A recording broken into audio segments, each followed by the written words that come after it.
My name is Carey. And I'm Nadine Carey. And we've been married for 34 years. And it's been an amazing trip. We met in 1979. And that's a long time ago. In a biology lecture class, which was filled to the brim. And so people were standing and sitting. And I met Nadine in that class initially.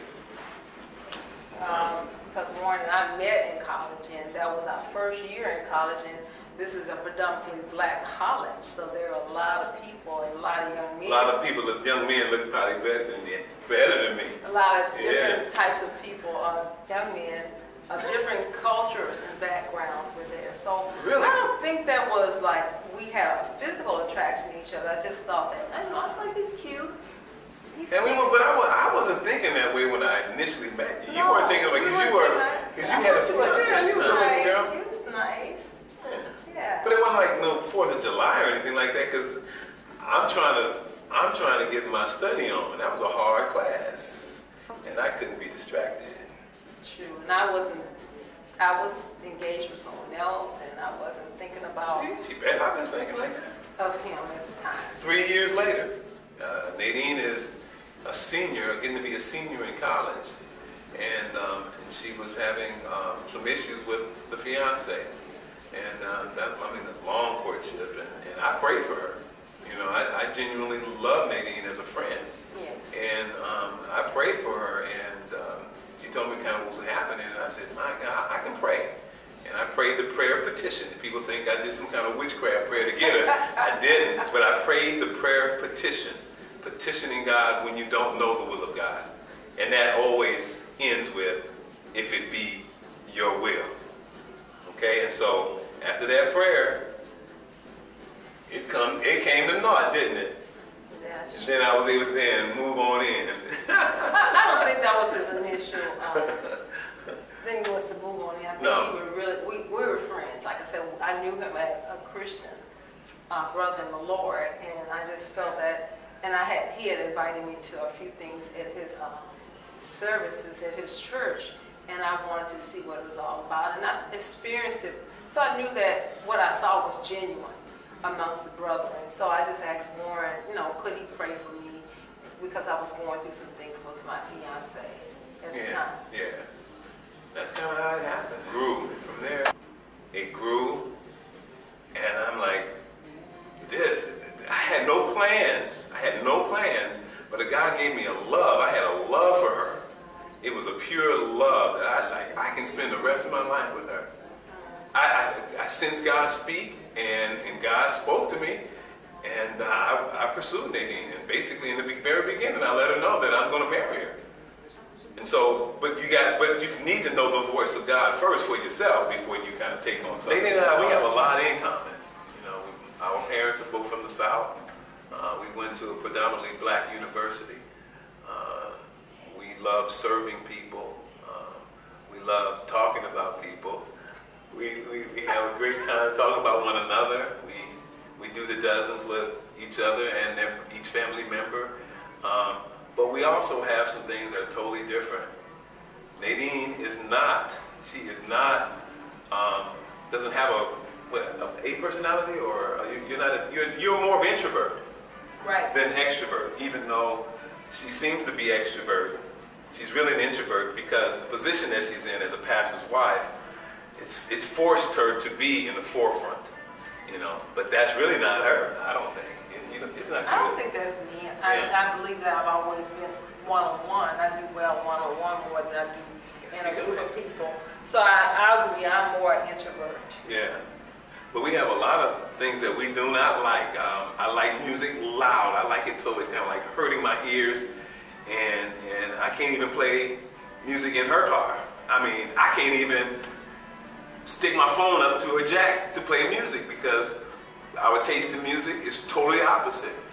And that's true. That was a problem. That was a problem in the beginning. I think it's more or less because you're diverse in your music, and I'm not. A lot of things we have in common. We love each other. We love God together, and but there's just things that we don't do together. You swim, I don't swim. Yeah, I love the gym. I love to go and spend time at the gym. I don't. He doesn't. I'd rather walk in the city with noise and possible harm than walk a trail. That's boring to me. I would rather go down where we used to live. He likes the city, and I like the country. So don't just say opposites attract, because that's not necessarily true. I was not attracted by the things she wasn't or I was. We were first attracted to, we knew that ministry was in our sight, and we had to have somebody that was compatible and loved the Lord more than we loved each other. Yes. And that's the key. You gotta love God more than you love that person you're seeking after. If not, it's gonna show real early on. But if it's physical, that means many times you can't break it off, because there is a dependence, there is a need from both, even when you know, and your body and your mind is saying no, but your body is so committed to the mind and the mind to the body. What are you talking about? I'm talking about being sexually attracted to somebody and not being able to break something off because you are one in the flesh. That's what I'm talking about. Okay. When you talk about the opposites, but I would say that we are compatible. We are really compatible because I think we are adaptable. We're adaptable and we're mature. And then when you're adaptable and you're mature, you have this ability, many options to adjust, to make changes for someone else, even though that's not what I want to do, but because I love the Lord and He gives me the strength to make those changes, to then adapt myself to her likes, even when I'm bored out of my mind, but I love her and I'd rather be with her than the situation I don't want to do. And so it's all really about God being the source of a relationship or a source of a marriage. Huh? And I agree that, Warren does make more adjustments than I do. And Warren would prefer to stay at home now and do just nothing. And look at the wall. And I'm okay. I want to do some things like we're here now at the hotel. I want to do things like that. I want to get out in the community and do some things instead. When you work with people, and I've worked with people the majority of my life, first year out of college, people, teacher, kids. Same for me. Just people. And been in this ministry for this 25 years, plus before that was a missionary to people. And so I love people, but as I've gotten older, I have to pull away from people so I can recharge. When I was younger, I got energy from people, and I love being around people because it just was kind of my temperament back then. But I've changed, I have matured, I've gotten older, and I have to take a break. And for me, it's not I get energy from people. I love being around a bunch of people. In fact, my aunts and I, we have a challenge going on. So what kind of challenge? We have a hula hoop challenge going on. And I'm hula hooping, I'm enjoying it, I'm including the church groups, our church people. I'm including everybody I can see because I enjoy the energy, I enjoy people, because that's my gifting. And it's like, if you look at my aunts, my uncles and stuff, we love entertaining. So therefore, we're going to do things that are really fun, but also include others. Not just about us, but others. I think we learn conflict and conflict resolution through what we saw in our parents. I can't speak for Nadine, and I'm not. I could, but I'm gonna say something. She would ignore me. She handled conflict by not saying anything. I'm like, okay. And you would think that would make everything right when somebody's not talking and the other one wants to talk. And so that's how we used to kind of deal with stuff in the very beginning. I would like to talk it out. Like, no, let me hear how you really feel. You better leave me alone because I'm going to say something. And that's true. That's very true. It's best not to say things that's on your mind, I believe, because of the fact that it's like Warren, he's more or less a warrior. Those are fighting words. Yeah, and so we learned that we got it out in the open. We dealt with it. Like he forced me to get things. Yeah, but when I'm saying back then, I'm like, I don't think that's a healthier way just to kind of like ignore me for 2, 3 days, 4 days, like not say nothing to me. I like, you ain't making this any better. And so over the years, you know, it has evolved to us talking some things out, or both of us stepping away. Yes. So we can because, kind of. And I agree stepping away because that's what, you know, and recently in the last few years, I said, Warren, you know, I really feel for the best of my interest that I don't say what comes to my mind.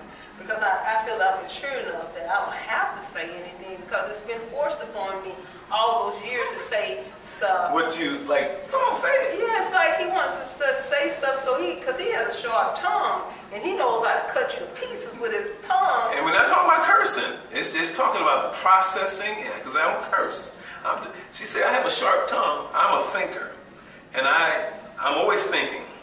And I will think 20 steps down the road and will present something that would just at times stifle Nadine. And so I use a lot of times my wit, and that's not the Lord to do that. So we have improved when it comes down to just letting stuff die down, and then when we are both calm, you know, we can tell what's saying.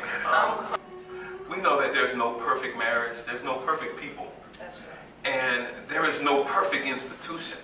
But the institution I can think of that I think is the best in the earth is a place called the church. There are individuals in churches with marriages that are not perfect, but their marriages are committed to God. And so I think that people should, if they don't belong to the institution, the church, they need to think about becoming a member somewhere, especially if they're lacking that area when it comes down to seeing the blueprint of marriages. And be able to get close enough to individuals to see how they function within the church setting or not in a church setting. And I think that's a real true mark of a marriage, when you can see a marriage that functions like we're hanging out at the hotel and we're relating to one another and we don't mind talking about stuff that may be embarrassing to others. I think that's the telltale sign of a genuine marriage, a healthy marriage, and individuals that had not seen that can glean from those things and even challenge and ask questions. And so we're open to ask any question. We have not had the perfect marriage. We never claim to have a perfect marriage. But one thing about us, we do talk things out. Yes. We do let things out. We do discuss things that other people may be afraid to talk about. And some people get uncomfortable around us because we are so open. I think I'm more open than Nadine, and I have to watch it sometimes because she may not clear what I'm about to say sometimes when I'm before people. And I'm just like, if it's going to help somebody, I don't mind talking about it, but I have to check in with my wife. But I believe that I complete you in so many ways. So sometimes I have to translate what he's saying because I don't know. You don't always make it clear because everybody don't play sports. Everybody I just speak in parables. You do. And those that are spiritually in tune can get it. Says, that's a spiritual message that I will take with me forever. But I'm the natural side for him. Okay. I believe that I complete him in so many ways. You know, Warren may be struggling and stuff, and I'll just say, well, honey, could you do it a different way? Because we talk about conversation. And personally, I have a conviction about dating many people.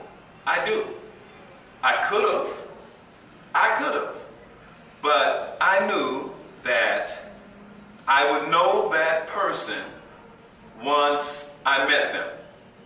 Maybe that's because how gifted and how I'm wired, and other people don't have that discernment, I reckon. But I knew that I would meet that person, and just with a conversation, I would know. And so, that's a difference though for me, as I was in college and the different types of individuals that were in my life, I looked at the occupation. I'm like, see, if this person's gonna be able to take care of me. Is that the only way? That's the only well, thing that was something at the time I was young. I was looking at, he's doing this. If I'm an engineer and someone who owns this, I can do something together until God got a hold of my heart. Oh, okay. So I think I'm saying for someone single who's saved, I think that, God's really going to have to find you. Because the Bible says he who finds a wife finds a good thing. So the man has to find you. So I don't know why you have to look. No, I don't think the man has to find. I think he needs to be in pursuit.